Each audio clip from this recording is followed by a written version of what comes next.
Oi, you know what time it is? You're tuned in listening to Dry That Aussie Metal Guy. Make sure to hit that like and subscribe button so you don't miss any of his content when it drops. And remember, stay brutal, you mad dogs. Roof. Hey, how you all going? It's Jai, that Aussie Metal Guy here with Crannk.com and with thatmetalstation.com. So tonight, wherever you are in the world, it is with great pleasure that I'm getting to have a chat with Belgian-based musician Filip of Fields of Regret, who is due to release his debut self-titled EP 18th of November through Bassick Records. Cheers for joining me, mate. Hey, good morning. Or evening for you. Yeah, that's exactly it. First off, man, how would you describe your sound and style that you're going for with Fields of Regret? I think the style of the band most refers to horror punk, as they say, or horror gothic music.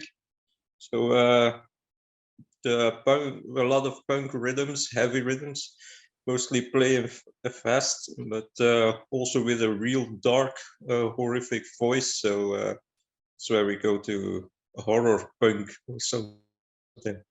But most gothic metal, of course, also. Yep.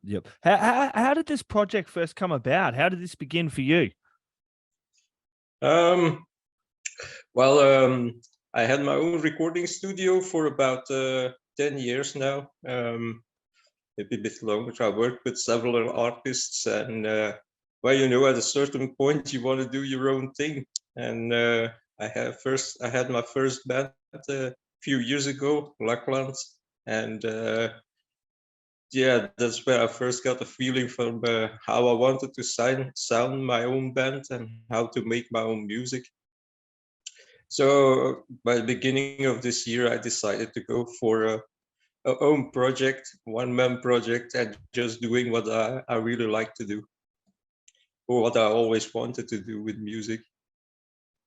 Yeah. So with this, what was the actual inspiration, total inspiration? You're like, man, when was this moment that you're like, okay, and this is it, I'm just going to finally get this solo project out. This is something I've been wanting to do for quite a while. It's obviously a labor of love for you. Kind of, when was that moment when you're like, you know what, I'm just going to do this and get it out of there?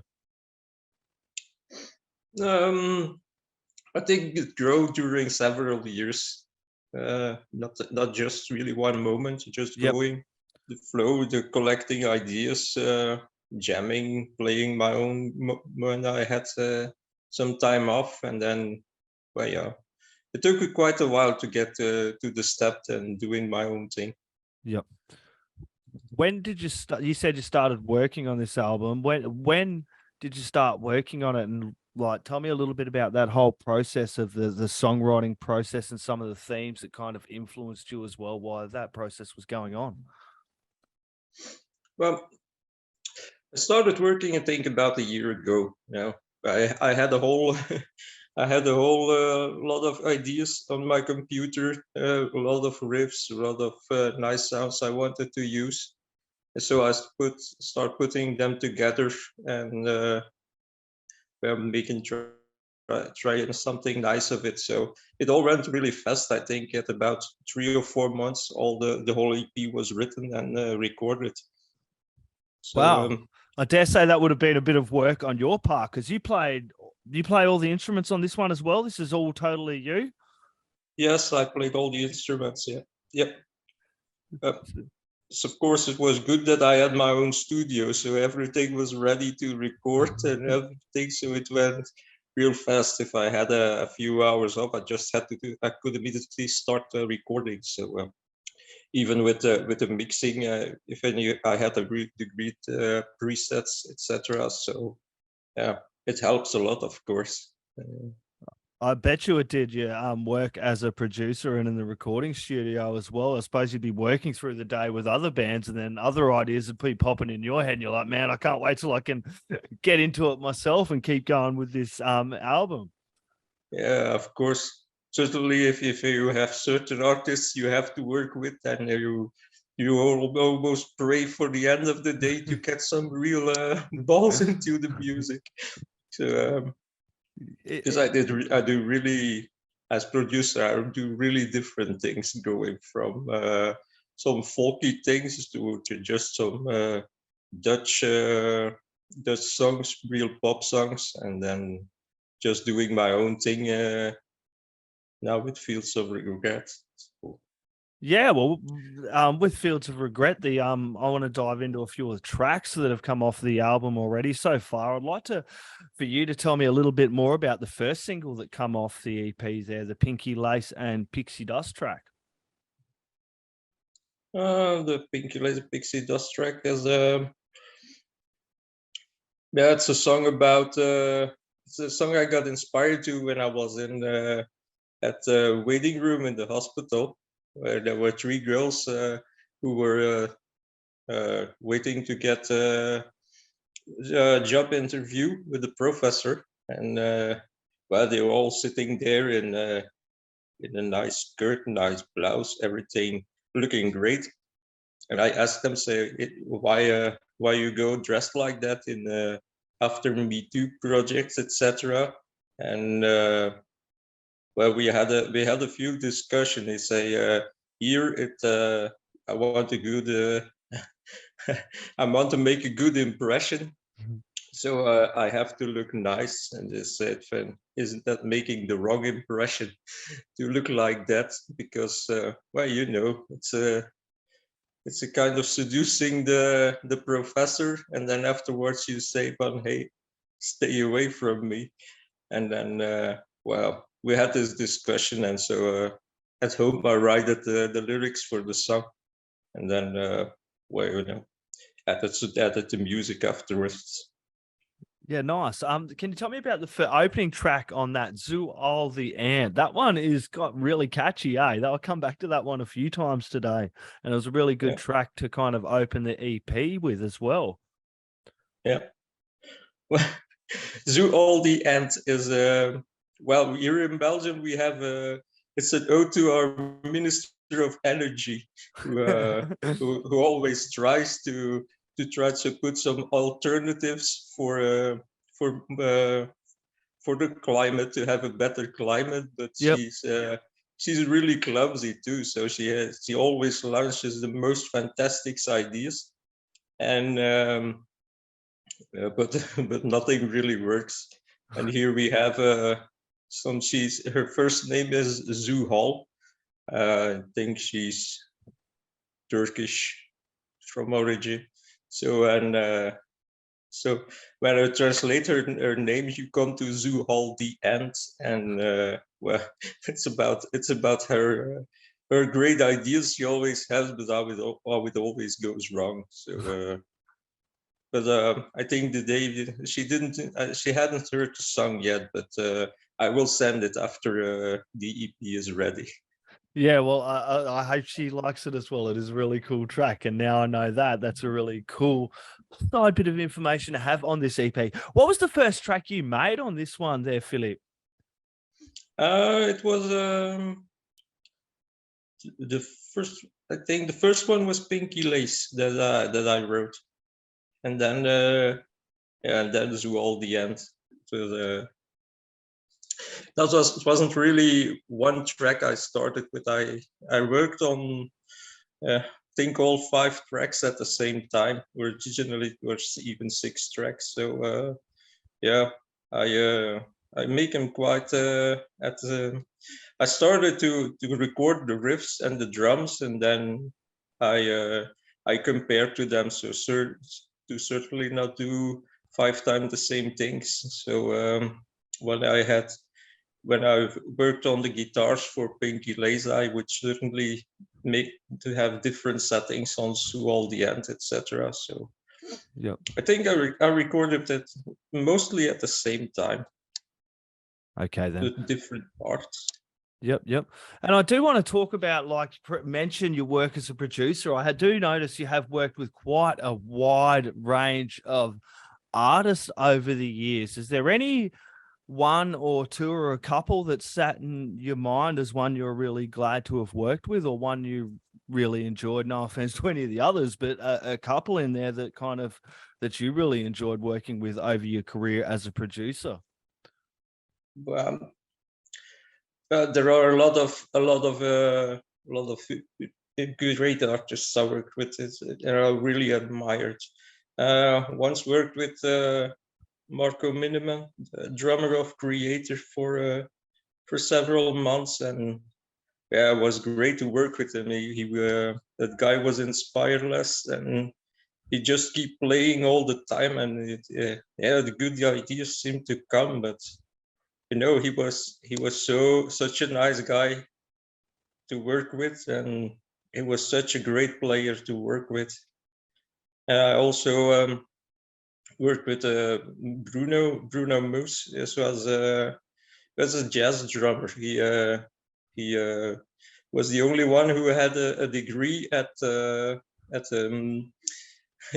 at an American academy for only black jazz players. He went there as white man, and he also had his degree. Now I see Drummer magazine here in Europe chose him as the third best drummer in the world, and yeah, for me, is the best in the world. He's such a perfectionist, but he's so good, and he's always challenging himself. He's amazing. And I contacted him again, and he's interested to become the drummer of Fields of Regret live. So that's gonna be nice too. That would be amazing. So this, Filip, is something that you really want to get there and play live on stage as well. It's not something you just want to sit here as a studio project and release music as. It's something you do want to get on stage with, yeah? Yes. I really. It's been a very long time I think it's about 15 years since I went on stage last time, but I'm really hungry for it to play this music live, because I said I'm getting too old to play live, but these songs feel so good to play that I really want to start playing live with them. Yeah, that would be absolutely amazing. How is the Belgian music scene coming back after everything that's happened the last few years, my friend? It's very difficult here in I think last year was more than, I think about 70% of the festivals are cancelled here in Belgium, because there isn't enough ticket sales, which is not which is quite terrible for the moment.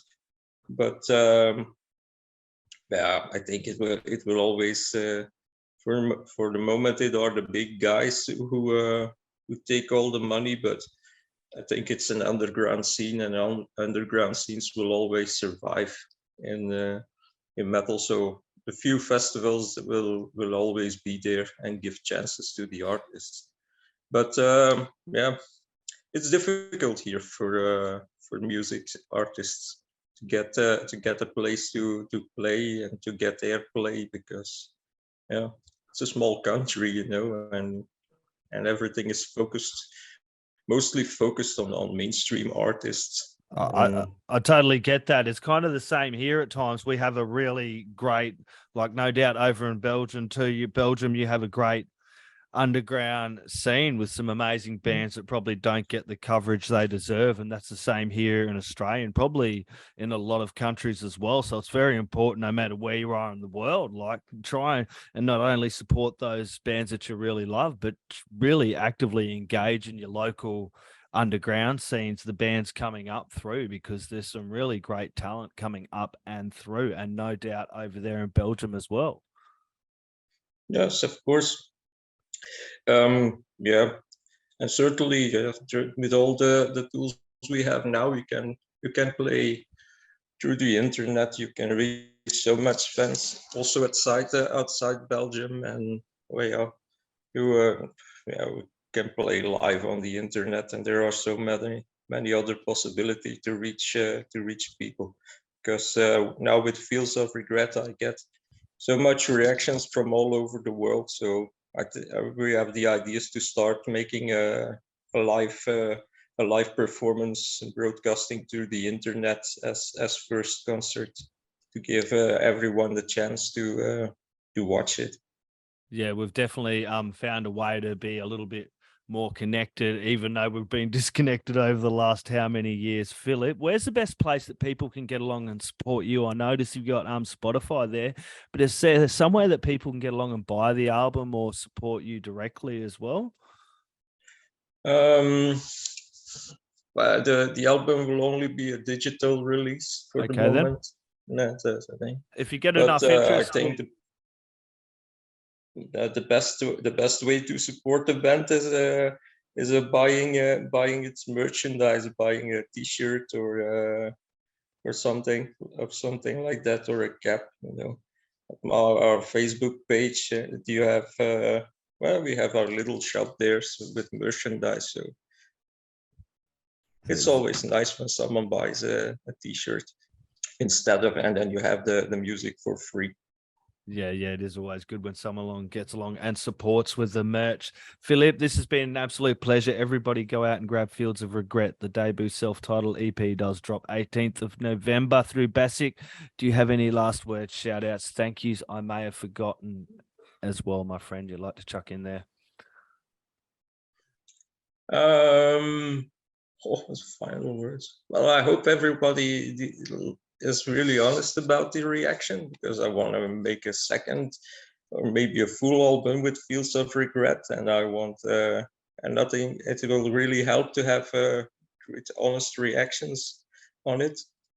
And but first of all, I hope you all enjoy the music, of course. Enjoy it as much as we do, as I did, writing it and recording it. So. There we go, people. Get out, grab your self-titled EP. It, of course, drops 18th of November. Put it in the stereos. Crank it really loud. The neighbors are going to want to hear it as well. Filip, thank you very much, my friend. Have a lovely day. Okay, thanks very much. Cheers, mate. Mate, hey, fucking my man, fucking Jobber, that fucking metal guy, motherfucker.